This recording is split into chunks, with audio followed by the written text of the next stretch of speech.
From fabulous Las Vegas, Nevada, this is Pod Therapy. Real people, real problems, and real therapists. You can submit your questions anonymously at podtherapy.net or email us at podtherapyguys@gmail.com. We're coming up on the end of Mental Health Awareness Month, and we've got one more bonus episode for you, so I really hope you enjoy it. And now broadcasting from Las Vegas, I'm Nick Tangeman. It's time for some Pod Therapy. Hello, THERAPALs. We have a great bonus episode for you here today. I'm really excited about it. Today on the pod, I interview Monique Mascetti. She's a therapist here in the Las Vegas area that specializes in working with veterans. We discuss some of the challenges involved in working with veterans, her personal experiences growing up in a military family, and some of the systemic obstacles that exist in getting help. I want to warn our listeners out there that we do discuss some difficult topics and talk about traumatic experiences, but I really hope you listen to this episode. I hope you really enjoy it. It was eye-opening for me, and it's a topic that needs a lot of attention. Also, I have to apologize for the quality of the recording. We recorded this at my house. My dogs are in the background, so you can hear them every once in a while going through the kitchen to drink some water. About 45 minutes into it, my beagle is asleep and she snores, so you'll get to hear that in the background. But if you can make it through all that, it's a great episode, so I really hope you enjoy it. So here it is, my interview with Monique Mascetti. Thank you. Okay, I'm here with Monique Mascetti. Great. You did. I'm going to stop that. Yeah. Did I pronounce that right? You did. Okay. It could be Mascetti like the knife. That's the official name, but people Americanize it Italian? as Mascetti. Yeah. Oh, really? I prefer Mascetti. Wouldn't you? Oh, yeah, given the choice, of course. I'd take Mascetti over any name. Right? So, okay. It might be a little scary, though, me being a therapist. But it kind of suits me, right? Because I have, should I say, a straight slicer? Therapist machete. Right? Yeah. Yeah. That's interesting. All right. So. Okay. Your specialty, you're a therapist. Your specialty is kind of working with military. Yes. Before we get into that, kind of give us a little bit of background. What is your degree in, first of all? So I have an undergrad in horticultural therapy. Like any therapist does, right? Very common. Right. Which is using plants as recreational therapy. That's where I started. Okay. And when I absolutely love working with plants and people. But one of the things I recognized when I started doing that, as soon as people's hands get moving, that's when all of their stuff comes out. Right. And I had a really cool opportunity to work with vets, and a lot of PTSD stuff came out, a lot of trauma. And I remember working with one vet in particular. He loved being in the greenhouse. And I had this moment of, oh my God, I have no idea what to do with this. Like, how do I help this guy? And that's when I knew I had to go back to school. Okay. And so I did. I went back to school and worked on getting my master's in counseling. Okay. And so you're currently licensed in Nevada as CPC, LMFT? CPC. CPC, Mm-hmm. Okay. And licensed clinical addiction counselor. And I'm also a supervisor, so I've got a few interns. Excellent. Yay. All right. Yeah, I like being on the other side. Yeah. A lot of fun. Right, yes. Okay. And so where does your interest in working with veterans and working in the military, where does that come from? So, military has been my life, really. I think I was kind of brought in this world to service that population. So my mom was a war bride. So my father was stationed in Naples right after the war, met my mom. They fell in love, married, brought her over. Okay. Right? I was an oops baby. I don't know if outside of the military population, if they use that term, but oops baby is, after a deployment. Oh, okay. So my dad's last tour in Vietnam, came home and unexpectedly I came about, 9 months later. Wow. And what we didn't know at the time was that my dad was very sick. So he didn't make it. He died because of his exposure to Agent Orange. Oh, wow. Yeah. So, wow.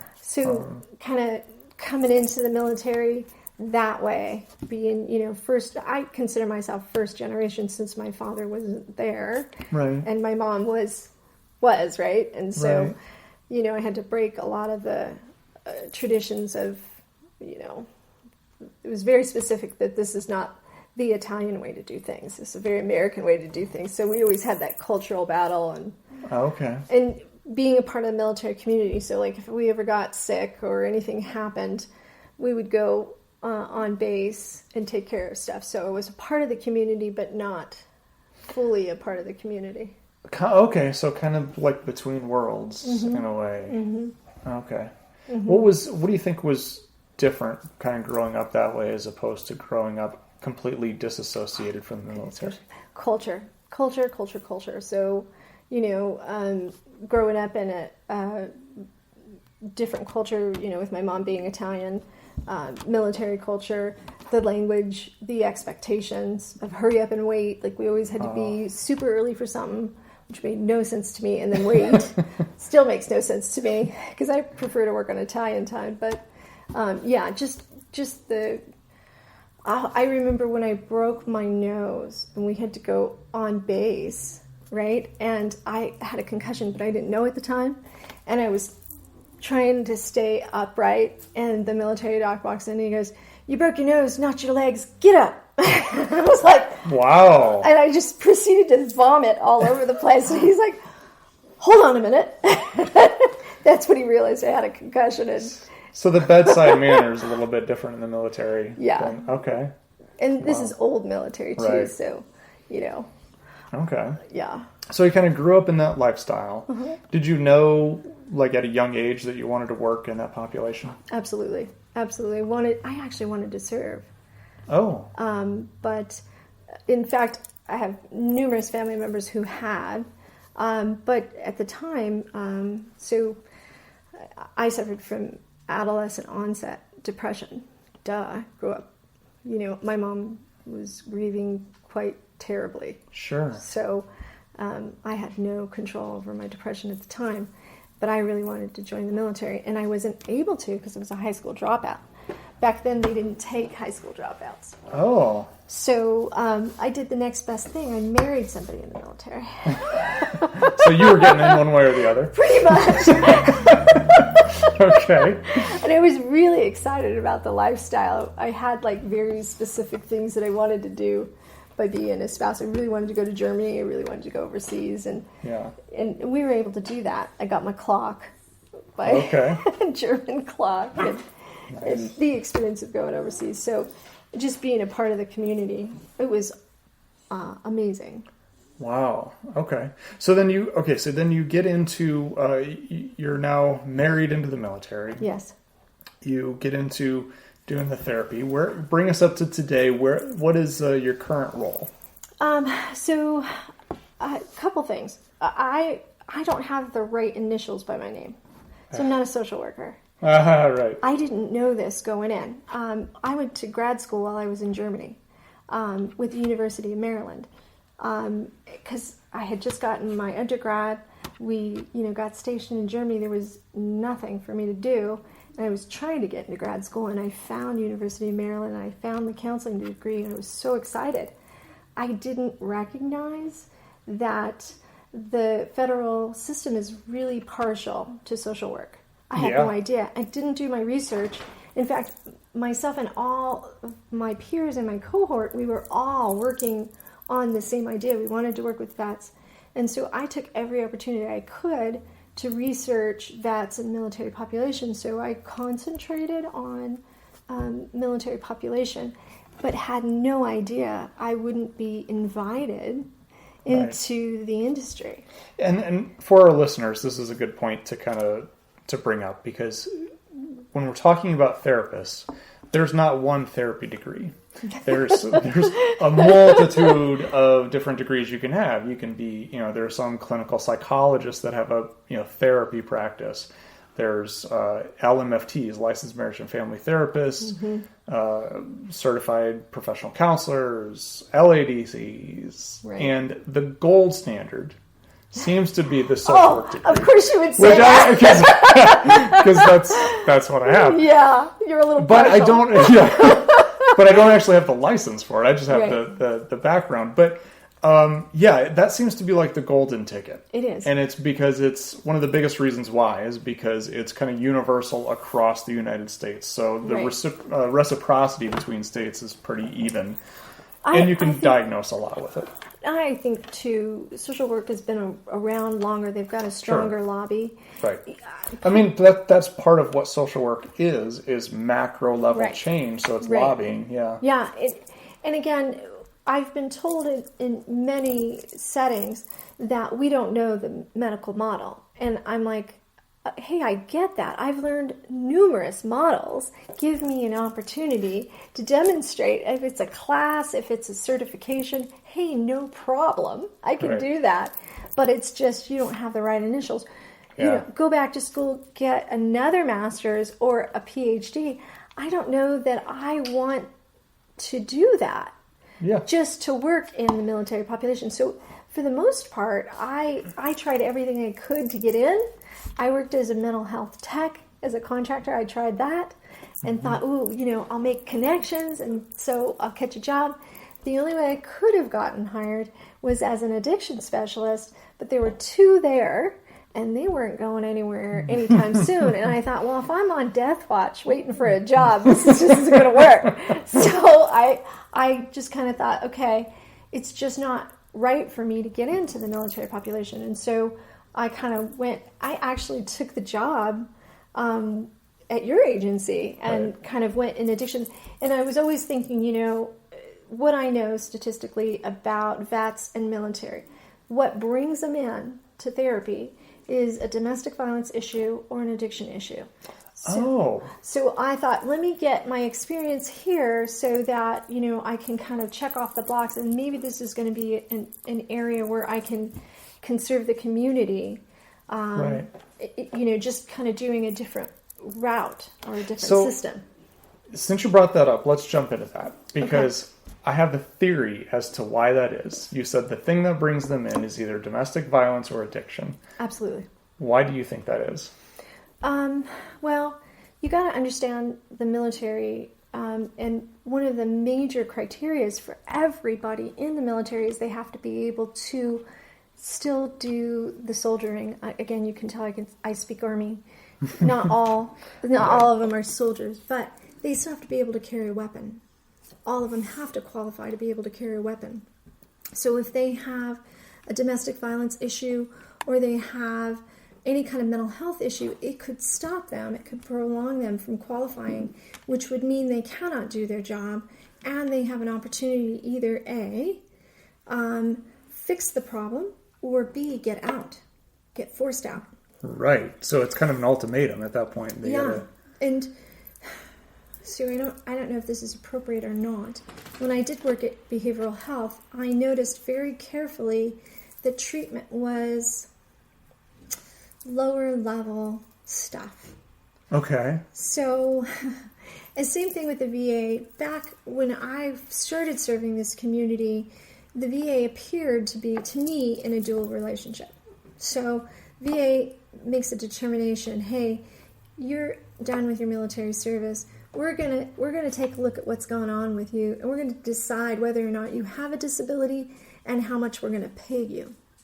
But the VA is also responsible for treating whatever it is that ills that they have based on their service. So that appears to me to be a dual relationship. I've never thought about that. And I'm sorry, can I just...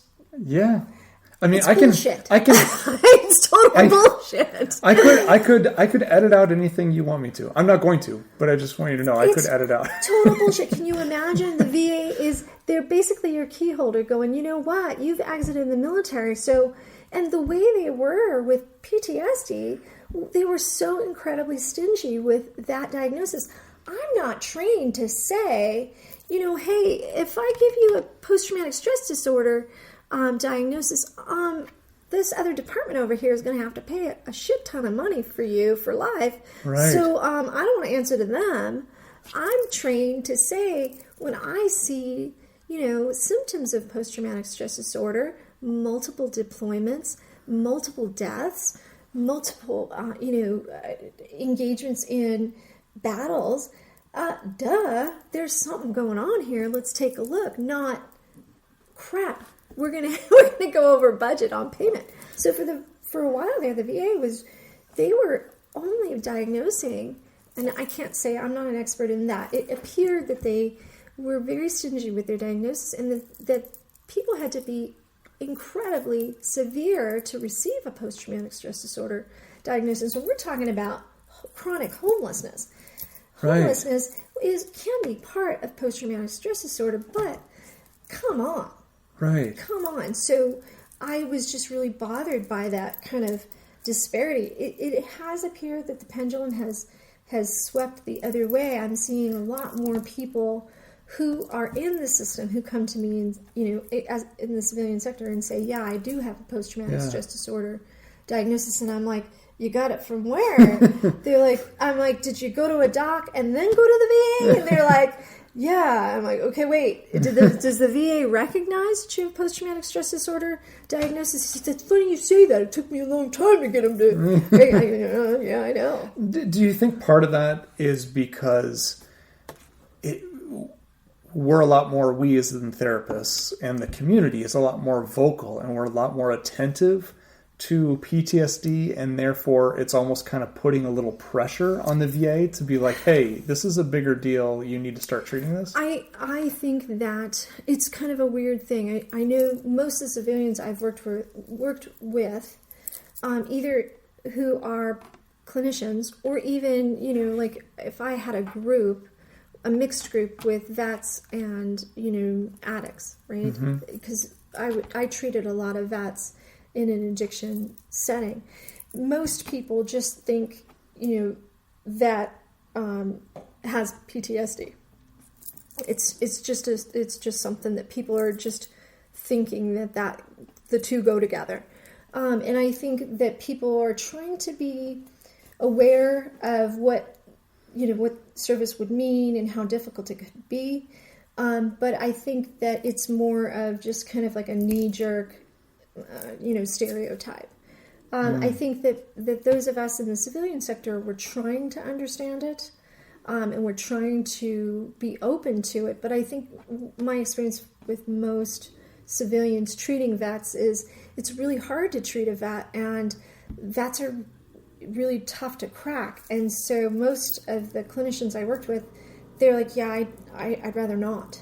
I'm like, send them to me, man. Right. Bring them to me. I speak their language, man. Well, and that is one of the stereotypes that I've heard. I've worked with some vets, but I haven't worked in a program specific for vets. Like I've worked in programs and I've had vets, and I have noticed it has been kind of one of those things where it is sometimes very difficult for them to open up and start talking about it.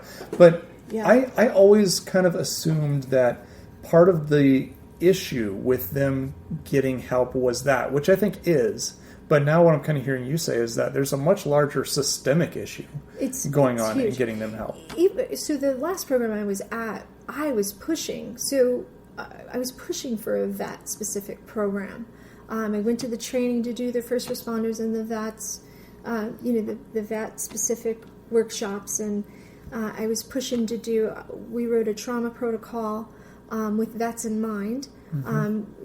Vets aren't the only people in addiction who have exposure to trauma, so we wanted to make the trauma protocol open for all. And we actually did separate the vets in our program when we did do the trauma group, and it was a phenomenal group. Oh my God, it was phenomenal. Yeah, so you're talking about not only vets, first responders, right? So police, fire department, EMTs, stuff like that. Which, incidentally, a lot of people who exit the military go into becoming police officers. It's one of the easier transitions. So one of the hardest things for people coming out of the military is, okay, is there anything in civilian life that's like what I did? my ex-husband was on a military fighting vehicle, not a tank, right? So there aren't any tanks in the civilian world, right? Right. So, he was a leader, and he managed people, and he managed equipment. So, kind of trying to help people kind of translate what their military service can do for them in the civilian sector. And so police officers are a big one, firefighters are another one, paramedics. I always thought that was kind of strange too, because it's one of the recruiting tactics that they kind of use is, hey, learn all these job readiness skills. But then when you get in the military and then it's time to exit, it's difficult. It absolutely is. Again, there's a couple things that go with that. I mean, they literally teach them kind of to tone it down. Because, down to like their watches. Your watch is too high speed. You look too technical. Slow down a little bit, buddy. You know what I mean? Wow. Grow your hair out a little bit. Right. Seriously. Because they are so conditioned that things have to be very precise, which it's amazing to see how well they can work. Though when you see like deployments, or even when our guys went over to war, I mean, there was some stuff that was insane. Like when my ex-husband was in Iraq, they outfought their supply lines. So for a while there, they didn't have access to water. Oh my gosh. My ex used to put people on poop burning detail. They would sit on a pot and they'd have to burn their poop because that was the only way they had to dispose of stuff. So, I mean, it's an amazing system. They can do some phenomenal stuff, but to get all these cogs working together, well, I mean, it's they just all laugh about it. They're supposed to be one of the number one, militaries in the world, and they fought their supply line, and they're burning their poop and trying not to get dehydrated. Wow. So that's crazy. Yeah, some of the stuff that it's really weird to kind of be on the tail end of it. Being a part of that community at the place that I was. Again, I'm a legacy, and most of us are. So most of us are born in it, right? And it just kind of filters into our family. It's really all we know, right? Both of my girls have dated military. In fact, my youngest is in a relationship in the military, and they were both like, "I don't want to do this," and these are your peeps, man. Fighting it. You can't. Yeah, it's just that gravity that kind of pulls you back into it. We speak the same language. We understand it. And honestly, that was going to be one of my questions. Yeah. But before, because I knew your involvement with the military, I didn't know it was that ingrained. I didn't know it goes all the way back through your childhood. Yeah. Because one of the questions I was going to ask is, how long does it take you to learn all the acronyms? Okay, so now I'm serving the Air Force, and I sat today for a commander's call, meaning the new commander has taken over, and she was introducing all these different plans that she was going to implement, and some of their acronyms, it took me a minute. I'm like, oh crap, F blah blah blah blah, and I'm like, shit. I started making notes, thinking I gotta look this one up. It just takes a while. Right. It really does. And they go so fast. There's actually classes you can take as a spouse really? To learn all that stuff. I suppose that is pretty helpful. Yeah. Because, as a spouse, you're going to want to know kind of what's going on. Yeah. And you have to, wow. I have a funny story. I don't know if we've got time. We got time. So when I was married, and we were stationed in Fort Riley, I met a bunch of people, and Italian women, come on over, let's have dinner. So it was my girlfriends, and they were bringing their husbands. And my husband said to me, what does so-and-so do? And I said, so-and-so's on a tank. And he says, oh, he's a dad. I'm like, yeah, okay, whatever.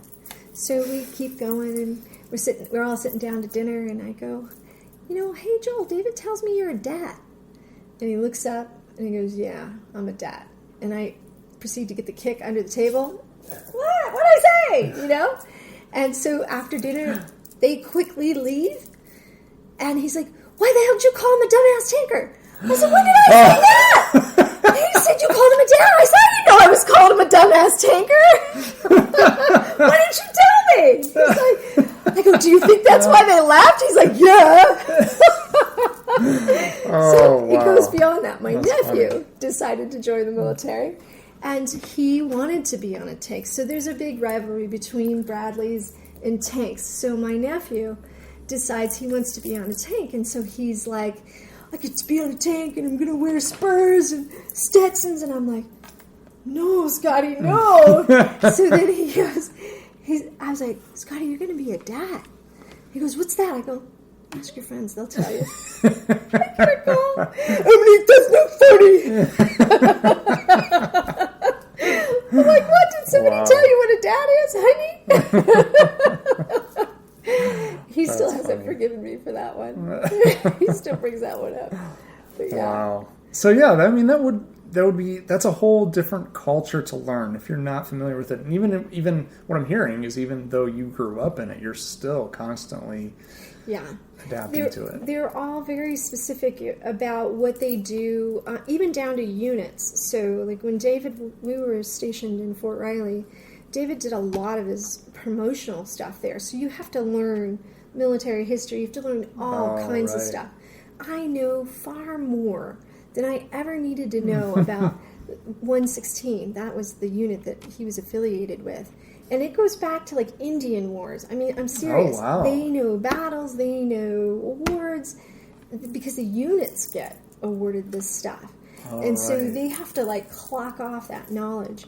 And I was studying with him, and it's a lot of pressure for them to get promoted. They have to go before a board in the Army at the time. It was him becoming an NCO, so it would have been an E5, an E6. Oh, I'm sorry. Non-commissioned officer. Yes. Yeah. So NCO is a big deal. Right. So prior to being an NCO, you're new to the military. You have to earn the right to tell somebody else what to do, basically. Right. And it's a very honorable place to be. So it's the first time you become a sergeant, right? Okay. And so, it's a big deal. Another story that David did not warn me for. So they call them, it's stripes, right? They call them blood stripes. And I didn't know what that means. So a little bit of background. The military uniforms have changed a lot. But David was old school, so he used to shine his boots. And they would wear their rank with pins. Okay, and the dammits that go in the back? Yep. You know why they call them a dammit? Because they poke you? Because when you drop it, you can't find it. Oh. So what they do with their stripe, the first stripe that they get, is they don't put the dammit on the back. And they take the highest ranking person and the lowest ranking person. Now, mind you, I helped David get promoted. This is a big deal, right? He didn't warn me that they were going to do this. So I'm there watching him get this. So they call biggest, highest ranking and lowest ranking. The guy who was the lowest ranking was the biggest guy I'd ever seen. And they go and they punch him in the clavicle. And he's got to take that. Again, Italian woman. I almost attacked these people. I almost had to sit on my hands. I was like, what are they doing to you? And he's like, shut up. You know what I mean? And they did that. And when he got home, it was just like a mess. It was a mess. Bruising, blood. I was just like, I'm going to kill you. How dare you tell me that I should go here for this? And then you didn't warn me of this stuff. And that's part of their kind of honor system. It's kind of a rite of passage, I guess. Yes, right? Yes. I don't know if they still do that now. I wonder, because they don't do the pins. Now everything's Velcro. So right. I don't know how they do it. I'll have to ask. I'm sure they find a way. Yeah. Because there's a lot of hazing getting into to these groups. I imagine. But again, what they do is so very precise. In the enlisted side of the house, they have to know every detail. Same with officers, but just different. You know what I mean? Right.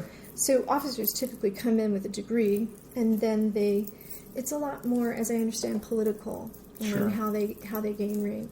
But for the enlisted side of the house, it's very difficult. And I know in the Air Force they have to take tests, but for the most part, and it's very, very tough. And being an NCO is a really big thing, non-commissioned officer. Sure. Now, one thing that we were talking about earlier, before we started the interview, we're kind of just chatting it up about work and everything, And one of the things that you mentioned is you said that in your current job, the lack of paperwork. Yeah. Which is a first for us, as far as, because there's so much paperwork that goes in, like, especially if you're billing insurance and all sorts of paperwork. It's the weirdest thing. So with your job, you don't take notes. Mm-hmm. And I'm going to guess that has something to do with confidentiality. So again, we're expected to be a ventilation point as I'm perceiving it. So we're there, but we're supposed to be incognito, right? So we're there, but not, like obvious. And it's to give people an opportunity to come and talk to somebody without fear for losing their job or stigma. For the listener, to kind of explain how that is so different from the way therapy is out in the private sector. Mm-hmm. Like, because, when I was doing clinical work, when I went, like, we had to, like anything, we had to document because, if anything got called into court, we have to be very clear about, who came in, what their complaint was, how we treated them, what our interventions were. Right. But is part of that because the military kind of has that reputation of, like, there's so much documentation in every other area that there's, like, no secrets, that people are just kind of afraid that if I go speak to a therapist, that's going to go in my file and everybody above me in rank is going to have access to that file? Well, I don't know that that's not unfounded. Right. The rank structure is entitled to a lot more stuff than what we would see in the civilian sector. They don't have the same rights. And again, I'm treating them at a different level. Right. So we've often had prospective clients call and say, "Hey, I have something I need a letter for," and I'm like, "I can't help you. I cannot help you because I cannot document that I've seen you." So even if they're asking it, you can't. Cannot do it. Really? We have to keep the position as, again, as open as possible. We don't want to interfere with the stigma. We don't want people to be fearful of coming in. The rates of suicide on military installations are really high. Right. Same thing for vet population. So this is a community that's going to hurt themselves far more than anyone else can hurt them. And I find, too, a lot of the work I'm doing is reassuring them, number one, that they're normal and that their thought process is extreme. And it makes sense if, fear's a motivator. However, we can get through a lot of the extenuating circumstances. So I can help, calm them down and walk them through how to cope with things. But again, in the military, the laws have changed about being able to carry a weapon. So, if you have a mental health issue, or if you have a domestic violence issue, if you have an addiction issue, you can't carry a weapon. Does it matter? They can't do their job. Does it matter what the mental health issue? Because when you say if you've got a mental health issue, you can't carry a weapon, that's like... So that's one of the reasons why, again, I'm not documenting and I'm not diagnosing either. I'm doing short-term solution-focused work, right? Coping skills. And they would like us to limit even to 12 sessions, which is fair. Sure. Okay? You can get a lot done in 12 sessions. Absolutely. Right? Absolutely. But I mean, even something like, just kind of a minor depressive episode will prevent them from... Well, okay, so because I did work on that side of the house as a tech, so with my bachelor's degree, right? And we were just making appointments, bringing people in, doing... beginning first line of assessments. Mm-hmm. So it appears some of the lower level diagnosis, like adjustment disorder. Okay, right. Right? Yeah. And you got to recognize, too, the military population is asked to do a lot of stuff that, most of us don't do. So they're expected to move around frequently. Right. Right? And they're expected to go, let's say, a deployment could be going to Korea for a year. And they're expected to come home and jump right back in.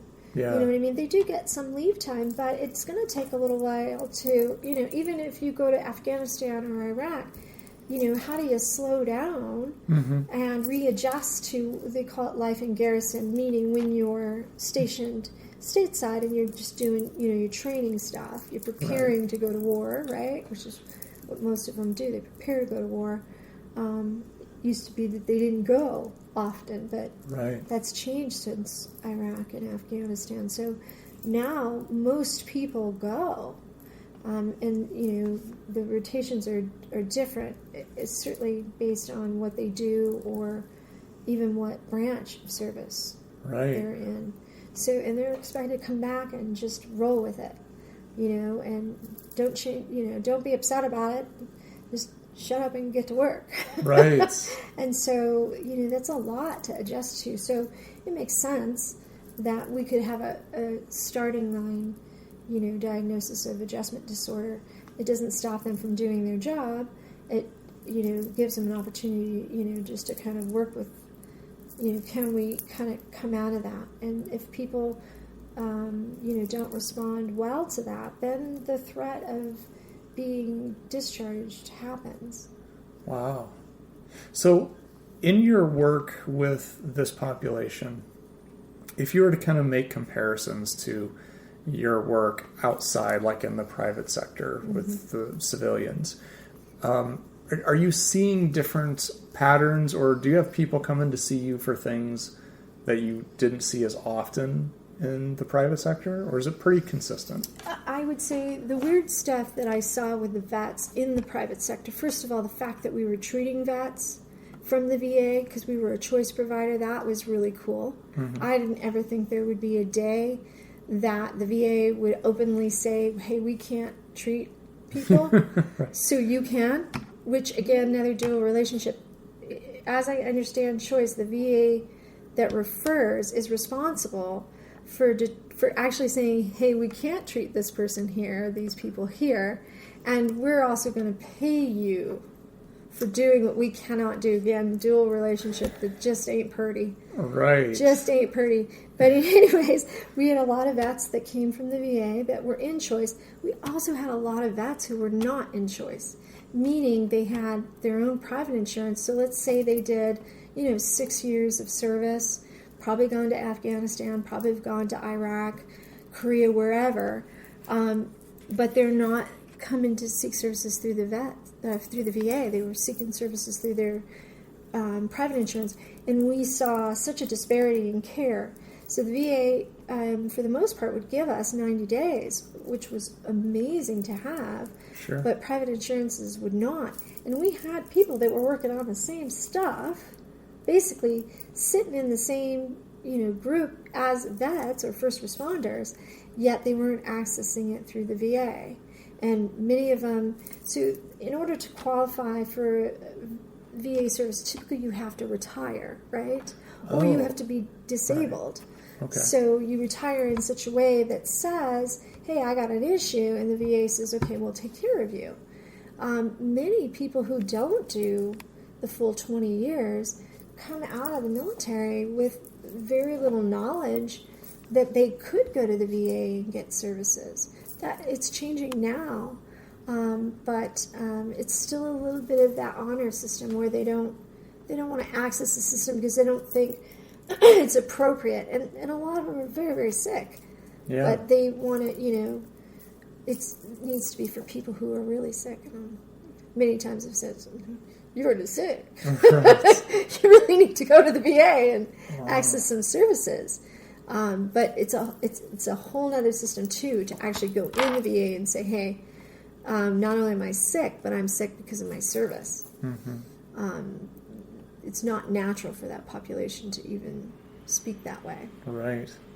So in your work, providing therapy, are there special things that you have to consider when working with veterans that it wouldn't come across to the average therapist working with civilians? Oh my gosh, yes.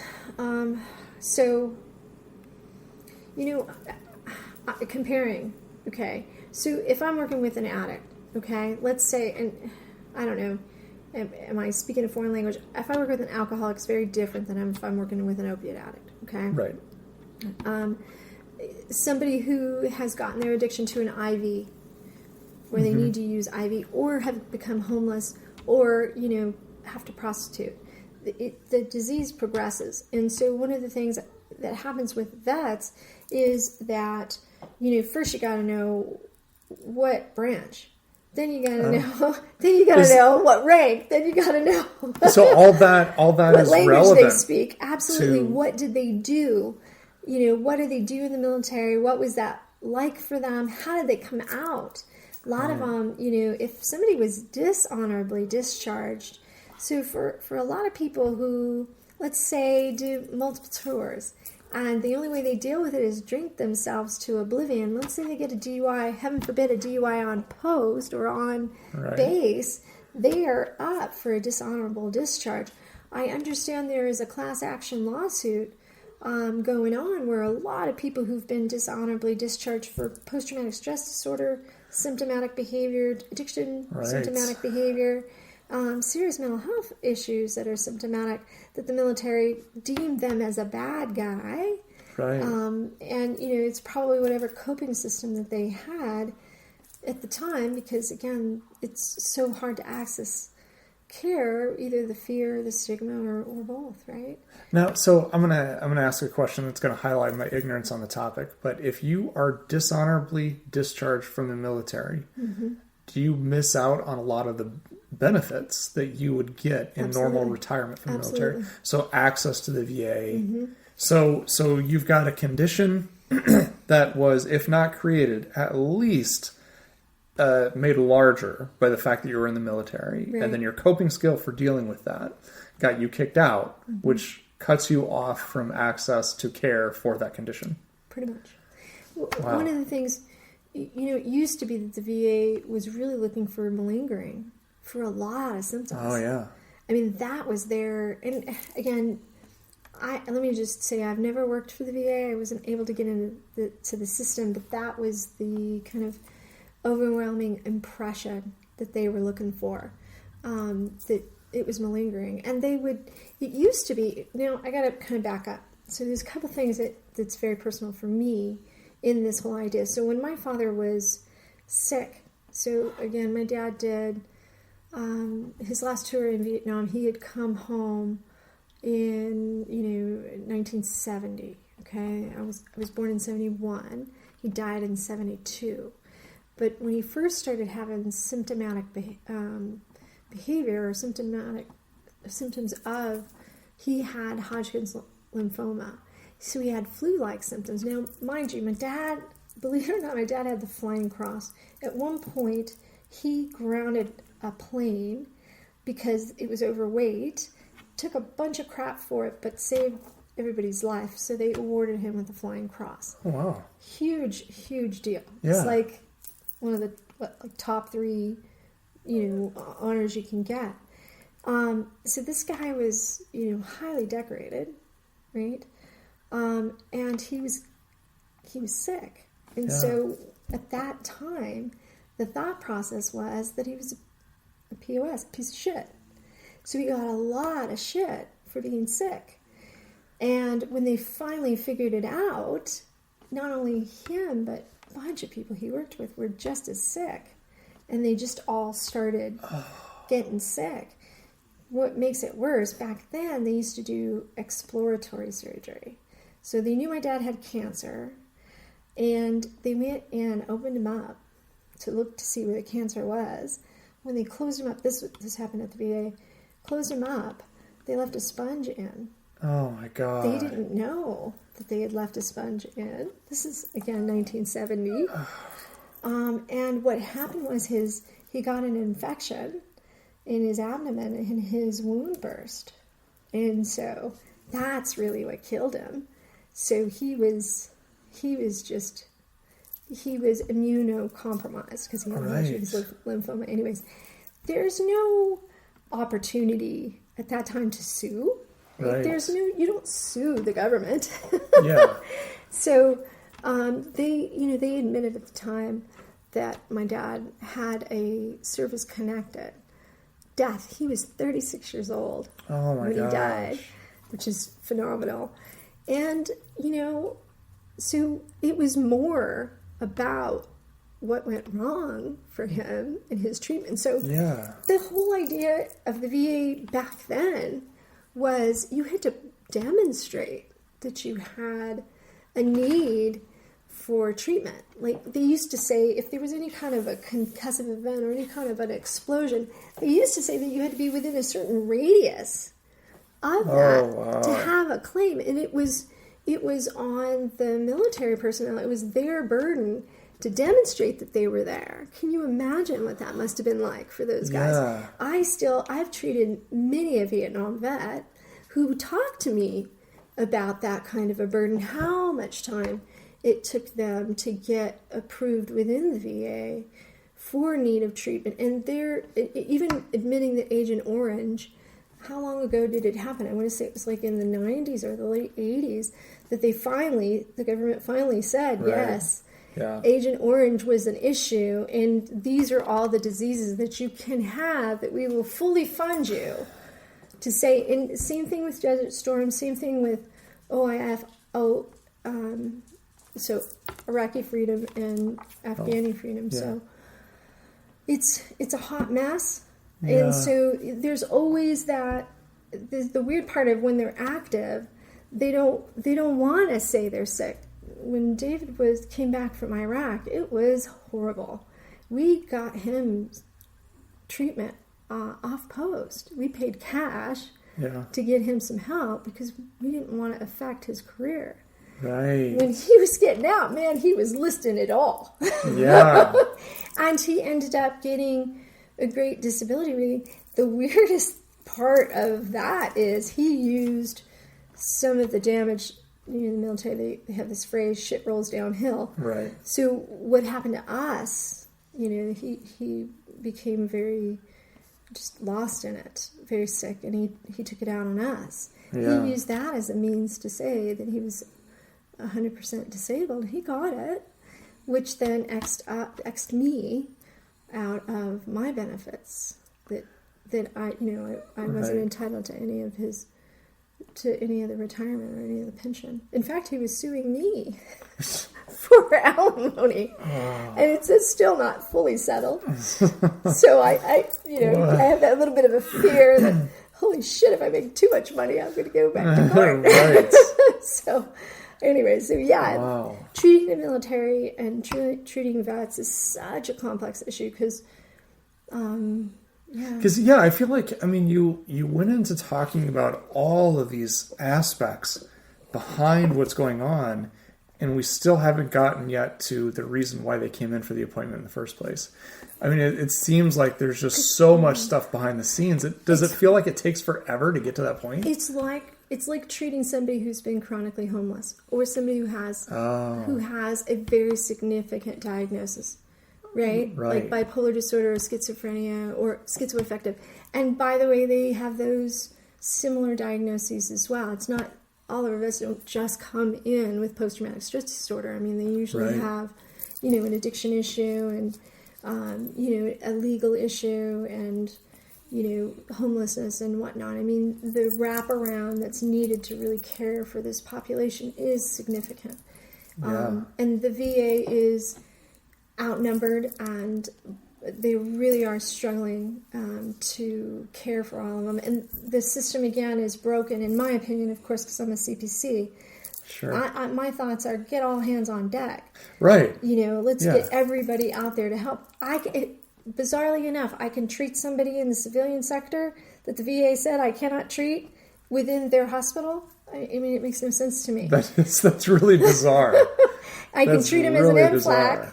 Because I don't take notes, right? Right. But I can't treat them in behavioral health, which in behavioral health, that's the on-post military mental health facility.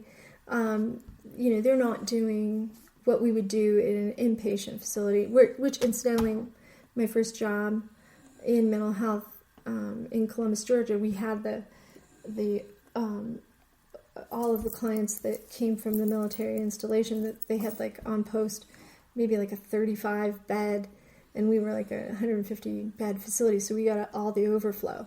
So again, I could treat them as a civilian in a mental hospital. Can't treat them within the VA. It's just this weirdest thing. Oh, there's so many. Do you ever feel hopeless, or is it draining on you to see all of these issues that, because we've got this huge population of people who need help. Absolutely. They're willing to access it. Yes and no. Sometimes. Even if they are willing to access it, then there's all these other systemic issues. Right. You have to jump through hoops as a clinician to demonstrate to them that you know your shit, you speak the language. Sure. And you're respectable. You're going to help me. Not only are you going to help me, but you're going to help my body. And that's usually the biggest issue. Nothing pisses a vet off more than me talking about codependency. Oh. Do they get mad at me over that? So for the listener, what's codependency? My best definition of codependency is an unequalness in a relationship. So if we were going to scale a relationship 0 to 100, the codependent person typically is written about the one that's at 100. Yeah. I believe that it's both one at 100 and the one at 0, because I think they switch, and I think different things happen to get them at both sides of it. But the military doesn't typically ask their people to be thoughtful, except for their body. You got to take care of your body. Yeah. You never leave anybody behind, and you risk yourself for your body, which is incredibly codependent. Yeah. And it's ingrained from jump. Sure. Yeah, because that's kind of their whole thing, right? I mean, that's... And so, it's a very heavy emotional situation to throw these people in. Because, again, so many situations are out of their control. And so, again, a lot of what we see is survivor guilt. I have it myself. Oh, yeah. So we lost a friend when David was in Iraq. And, oh my God, the survivor guilt we all have. I mean, I had it horribly for him. I saw his Bradley on fire on CNN. We have rules to save our, as a spouse, we had rules, don't ever watch the news. And I got stuck because at the time, David was one of the first ones over, and they were embedded. You remember CNN was embedded with a lot of these units. So I just wanted to try and see what it was like for David. But I got stuck. And when Gary's Bradley was hit by an IED, I'll never get that out of my head. His Bradley on fire. Wow. Then they came home. All the soldiers came home, and they wanted to tell Cassie what it was like, what Gary was like, and I was there with her, and I couldn't leave her side, right? And I'm hearing these stories of these guys trying to pull him out, and it was the worst. It was, and I'll never get that out of my head. Yeah. And her babies, so Gary didn't die alone. His dismount, Mark, died as well. Mark had a child who was the same age I was when my dad died. And his wife said to me, she's like, do you think he'll remember his dad? I couldn't lie to her. I said, well, I hope he can. I don't have any memory of my father. Right. And we were the same age. But you can help him. Remember that. If there's big events that he, has a memory for, you can talk about it. You can give him a memory that's, fair and help to kind of enhance that. But I'll never forget that when she asked me that question and what that felt like. Yeah. And we had an experience where Brianna was just a kid and David went somewhere, and I was driving in the car, and she said, Mommy, that's my daddy. And I said, no, baby, your daddy's gone. He's away. And she's like, that's my daddy. You're leaving my daddy. And I was like, oh my God, no. I called my mom that night and said, Ma, oh my God, you wouldn't believe what happened. She said, in her broken Italian, son of a bitch, you did it worse to me. I took you to the commissary. You were a baby. You grabbed somebody in a flight suit, grabbed their leg, and said that was my daddy. And I see guys in flight suits every day, and I'm just like, I have this like weird reaction to these guys in their flight suits, and I don't remember grabbing a hold of somebody's leg as a child and not letting go. My mom crying, him crying, me crying. And I still see these guys in their flight suits, and I'm just like, shit. Yeah. I need to get back in therapy. I don't know, man in the military, just all of that kind of combines to just put you in this spot. So should I be treating this population? I feel like I want to care for them. There were times where I thought, well, maybe I should stop. Maybe it's more about my stuff than it is theirs.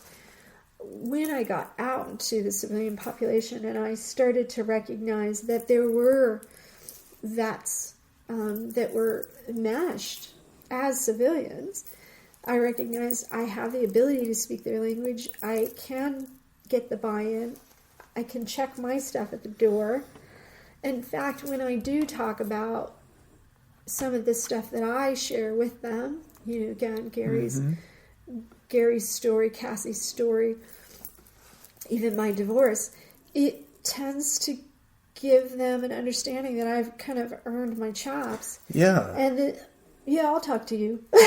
Yeah.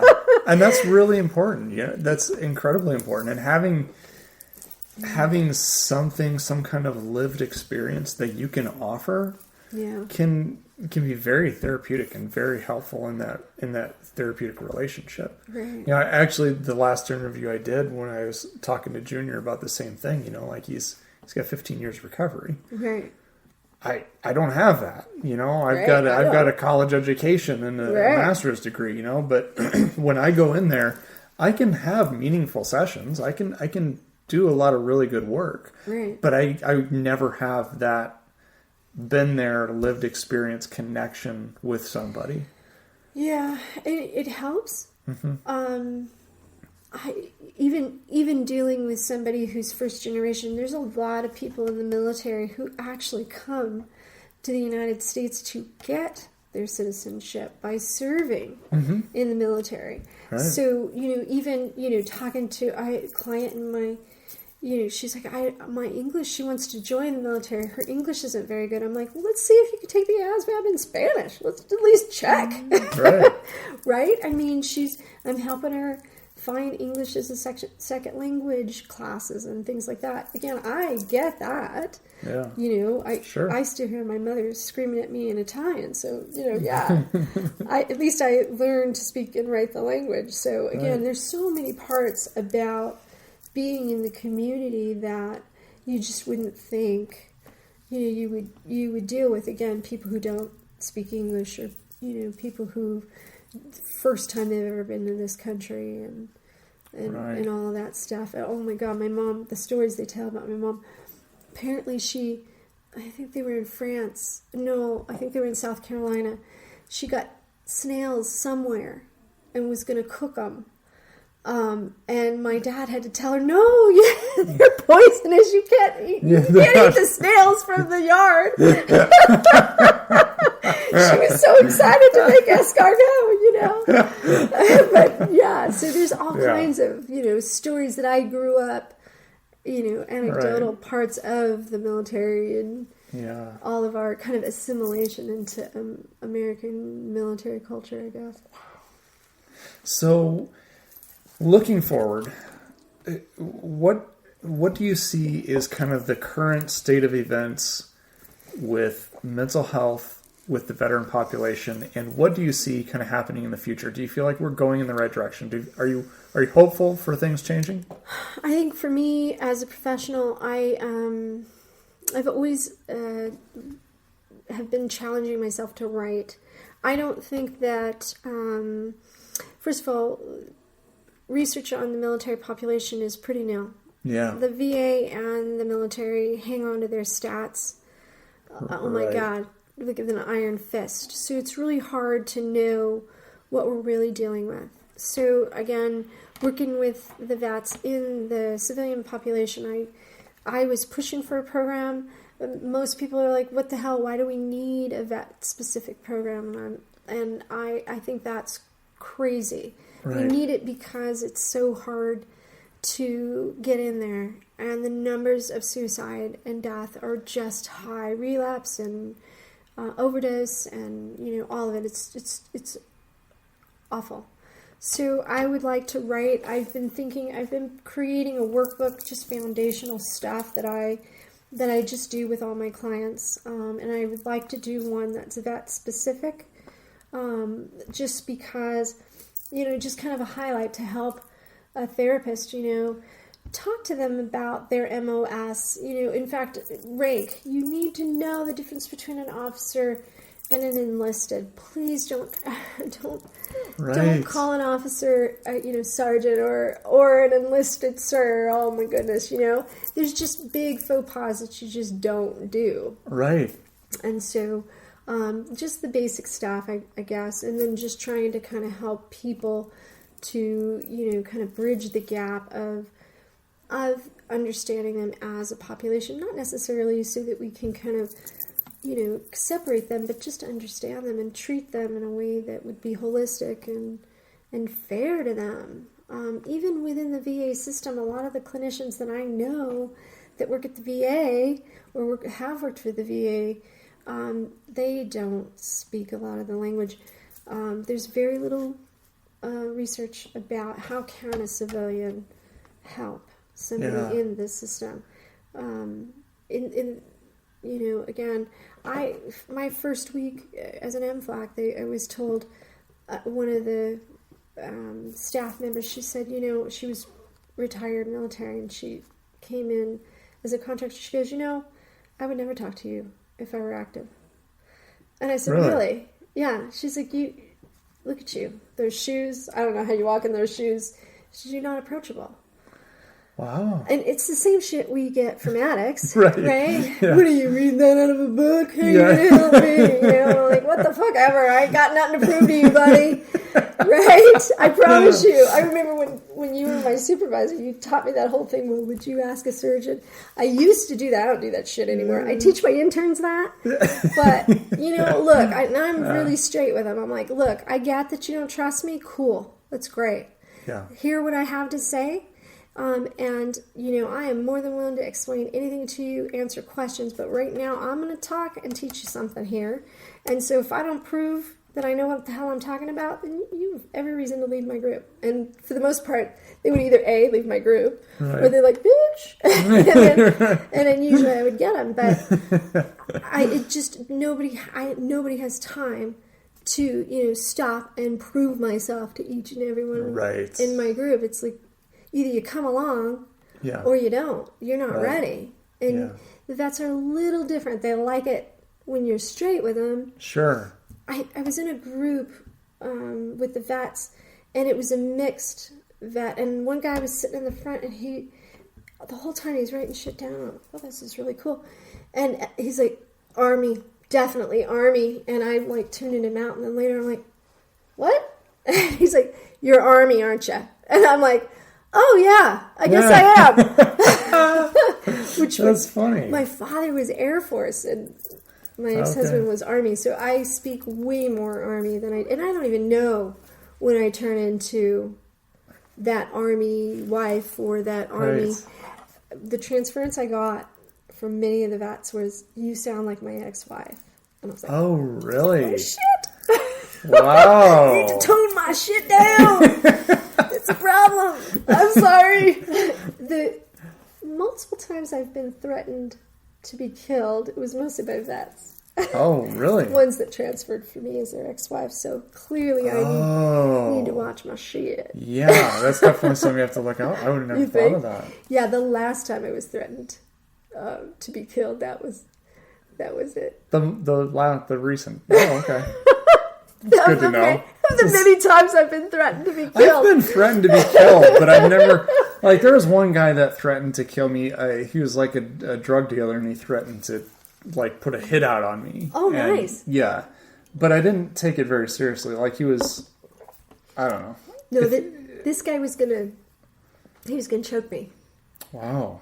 And I had a retired cop in the same group, and then he proceeds to tell me after, he goes, "Do you know he's been threatening you multiple times?"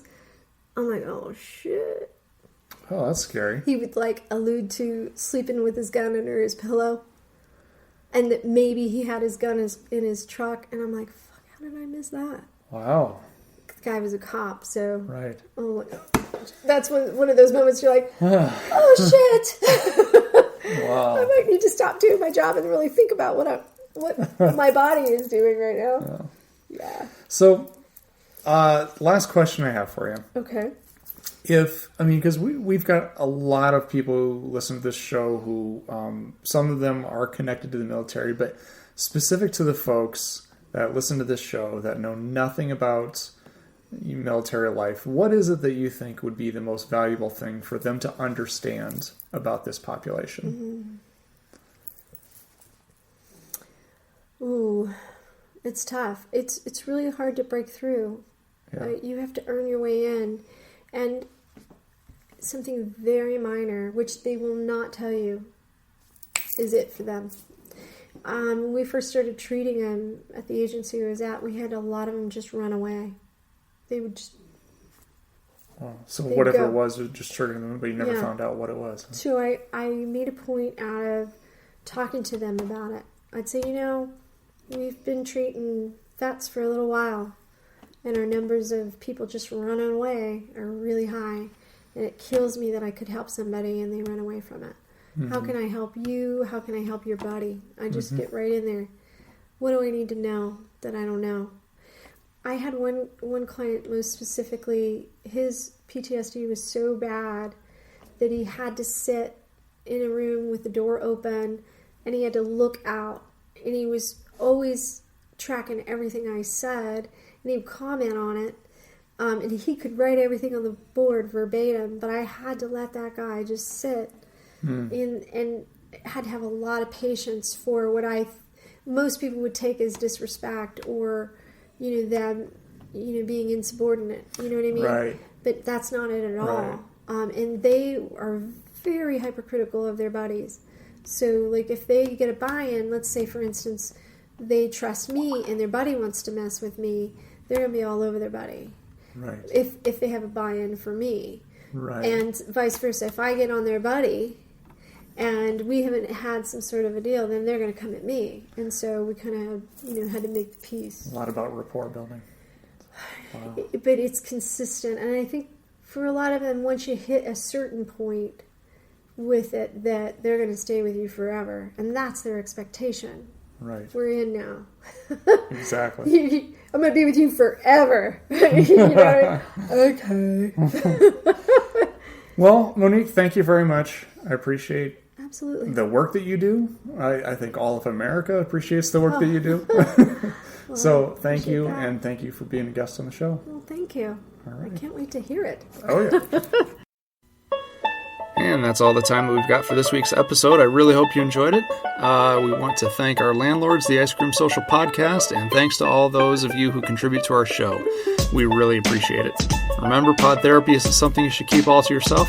Help us reach others by opening this episode's description in your podcast app and copying and pasting the link provided into your social media. Don't forget, you can find us at facebook.com/podtherapy, on Twitter at PodTherapyGuys, and on patreon.com/therapy. Do you want to submit your own question to the show? Ask anonymously at podtherapy.net or email us at podtherapyguys@gmail.com. I'm Nick Tangeman. Thanks, and we'll see you for your appointment next week.